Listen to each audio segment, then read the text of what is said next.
কুসুমপুর গ্রামের ছোট্ট একটা বাজারে বিমলের মুদির দোকান। প্রতিদিনই সন্ধ্যা থেকে রাত পর্যন্ত দোকানে ভিড় লেগে থাকত, কিন্তু টাকা জমতো না তার কাছে, কারণ দোকানের পিছনেই জমতো তাসের আসর। আকাশটা মেঘলা, ঝিরঝিরে বৃষ্টি পড়ছে। ঝড় বৃষ্টি দেখে বিমলের মাথায় একটা কথা আসে, আজকে যদি তাস না খেলি তাহলে রাতে ঘুমই হবে না। ঠিক তখনই দোকানের সামনে ছাতা মাথায় এসে হাজির হলো তিন চেনা মুখ, শ্যামল, ঘনশ্যাম আর নিতাই। এই বিমল, আজ তো ভাই বৃষ্টি হচ্ছে, তাসের আসর আর মনে হয় না বসবে, কি বল? ঠিকই বলেছে শ্যামল, বৃষ্টি আর মেঘে তাসের প্যাকেট ভিজে যাবে, সাথে আমরাও। তাস না খেললে আমার ভাতও জমায় না। আমি বলি আজকে যাই হয়ে যাক, তাস খেলবই। তা তো বুঝেছি, কিন্তু এই বৃষ্টির মধ্যে কোথায় যাবি? আরে তোরা চিন্তা করিস না, আজ আমি আমার বাড়িতে তোদেরকে নিয়ে যাব। বউ বাবার বাড়ি গিয়েছে। তাহলে তো ভালোই, আজকে সব মিলিয়ে তাসের আসর জমবে বাড়িতেই। বিমলের কথা শুনে সবাই রাজি হয়ে গেল। দোকান বন্ধ করে তারা বের হলো বিমলের বাড়ির দিকে। বৃষ্টি ঝিরিঝিরি পড়ছে, কিন্তু তাদের মেজাজ উজ্জ্বল। পথের মধ্যেই বলাবলি করে নানান গাঁয়ের কথা, তাস খেলা, নতুন নতুন চাল আর নেশার কাহিনী নিয়ে হাসাহাসি হলো। তারা ধান ক্ষেতের সরু রাস্তা দিয়ে যাচ্ছে। দূর থেকে শিয়ালের ডাক শোনা যাচ্ছে, মাঝে মাঝে বিজলি চমকাচ্ছে। চারজনে ঘরে ঢুকলো, বিমল, শ্যামল, নিতাই আর ঘনশ্যাম। ঘরটা ছোট, মাটির দেওয়াল, একটা পুরনো খাট, এক কোণে কাঠের টেবিল আর জানালার পাতলা পর্দা। বাইরে ঝিরঝিরে বৃষ্টি, ভেতরে টিমটিমে আলো। তারা খাটে বসে তাসের প্যাকেট খুলে খেলা শুরু করতেই ঘনশ্যাম একটা বিড়ি ধরিয়ে টেনে দিল শ্যামলকে। সকলে তাসে ডুবে, মাঝে মধ্যে হাসি ঠাট্টা চলছে।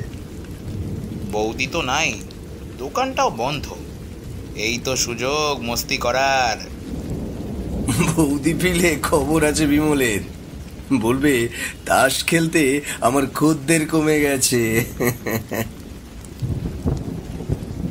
ও তাস না গেলে ঘুম আসে না রে, আর গৌড়ির কথা আজকাল কানি দিই না। তবে শুরু হোক, আজকে দেখি কার ভাগ্য কেমন যায়। তাসের খেলায় মজে গেল সবাই। ঘর ভর্তি ধোঁয়া, চারজন বসে খেলছে। হঠাৎ জানালার কাপড়টা দুলে উঠল, একটা জোরালো দমকা হাওয়া ঢুকলো ঘরের ভেতরে। সেই বাতাসে টেবিলের ওপরে রাখা জলের জগটা মাটিতে পড়ে গেল। আরে দূর দূর, এইটুকু হাওয়া কি এমন ব্যাপার? আহ, জল তো সব পড়ে গেল রে। এদিকে আমার গলা শুকিয়ে গেছে, একটু জল খেতে পারলে ভালো লাগতো। আরে থাক, আমি যাচ্ছি, ওই তো পিছনে কুয়ো, 1 মিনিটে আনছি। বিমল হাতে খালি জগ নিয়ে ঘরের পিছনের উঠোনে গেল। চারপাশ অন্ধকার, বৃষ্টির শব্দ ছাপিয়ে একটা অদ্ভুত নিস্তব্ধতা। কুয়োর গায়ে মাথা নিচু করে তাকাতেই হঠাৎ দেখতে পেল ভেতরে কাদামাখা চেহারা, চোখ লাল, চুল ভেজা, গলা থেকে রক্ত ঝরছে। মুহূর্তেই সেই মুখটা মিলিয়ে গেল।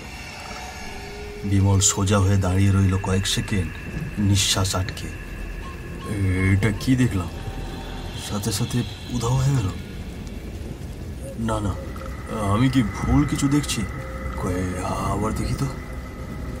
ভুল দেখেছি, অন্ধকারে ভুলভাল কিছু দেখেছি হয়তো। চারপাশে আরো জোরে জোরে বিজলি চমকাতে লাগলো, আর অনেক জোরে জোরে বাতাস হচ্ছে। এই অবস্থায় বিমল জল তুলে ঘরে ফিরে এলো। তার বন্ধুরা কেউ কিছু বোঝেনি। আবার তাস খেলা শুরু হলো, যেন কিছুই ঘটেনি। কিন্তু সেই দমকা হাওয়া আর কুয়োর ভয়ঙ্কর চেহারাটা বিমলের মনে গেঁথে রইল। বিমল ঘরে ফিরে এসে টেবিলে জগটা রেখে গ্লাসে জল ঢেলে শ্যামলকে দেয়। তবে এবার বিমলের হাতে থাকা গ্লাস কাঁপছে। ভালো করে দেখা যায় আসলে বিমলের হাতই কাঁপছে। এই নে ধর, তোর নাকি খুব পিপাসা পেয়েছে, এই নে খা। কিন্তু তোর হাত এমন কাঁপছে কেন? ওর পাশ দিয়ে এলি, কিছু দেখলি নাকি? একটা মুহূর্ত মনে হলো ওর জলে কেউ যেন তাকিয়ে আছে, কিন্তু পরে দেখলাম কিছুই না। মনের ভুল হতে পারে। বুঝেছি, ভূতের মুখ দেখে এসেছিস। আরে ধর, তোর এই ভূতের কথা বাদ দে তো। নে এখন খেলা শুরু করি। রাত তখন গভীর। ঘরের জানালা দিয়ে আসছে শিয়ালের ডাক। ঘরের চার কোণে হাওয়ার চাপ পড়তেই দরজা জানলা হালকা কাঁপে, কিন্তু চারজনের কারো তাতে কিছুই আসে যায় না। হাতে তাস, মুখে গল্প আর চোখে পুরনো দিনের অভ্যাস। একঘেয়ে নীরব গ্রামে একটুখানি আনন্দ যেন খুঁজে পায় তারা তাসের পাতায়। আর বলিস না রে, ওই পাড়ার ঝর্ণা এখনো আমাকে দেখে মুখ গুজে হাঁটে। তুই একে মেয়েদের চিঠি দিতিস আর এখন ভয় পাস? হ্যাঁ, এই চুপ কর, চল এবার দোসরা খেলি। হঠাৎ একটা অদ্ভুত শব্দ। তারা তাস ফেলে তাকায় ছাদের দিকে। শব্দটা ফ্যানের দিক থেকে আসছে। কেউ কিছু বোঝার আগেই একটা মেয়ের হাসির শব্দ আসে।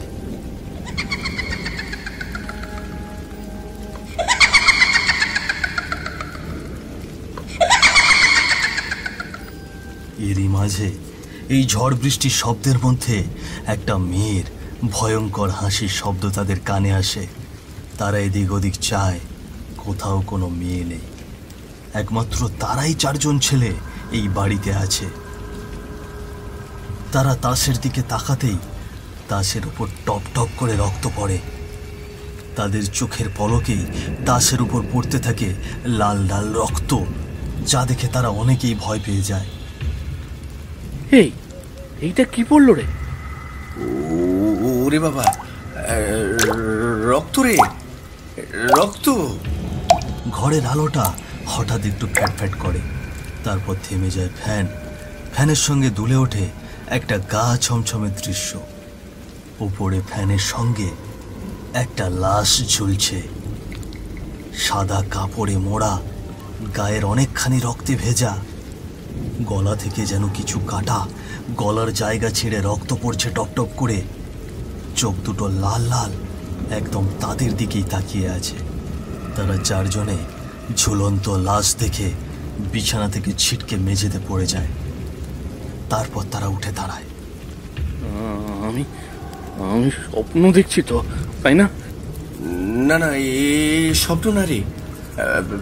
ফ্যানের সাথে একটা লাশ। ওরে বাবা রে! হঠাৎ ধাম করে লাশটা ফ্যান থেকে পড়ে বিছানায় চিত হয়ে যায়। তারপর আবার লাশটা উঠে দাঁড়ায় বিছানার ওপর। এক পা করে সামনের দিকে এগিয়ে আসে, চোখের দৃষ্টিতে আগুন।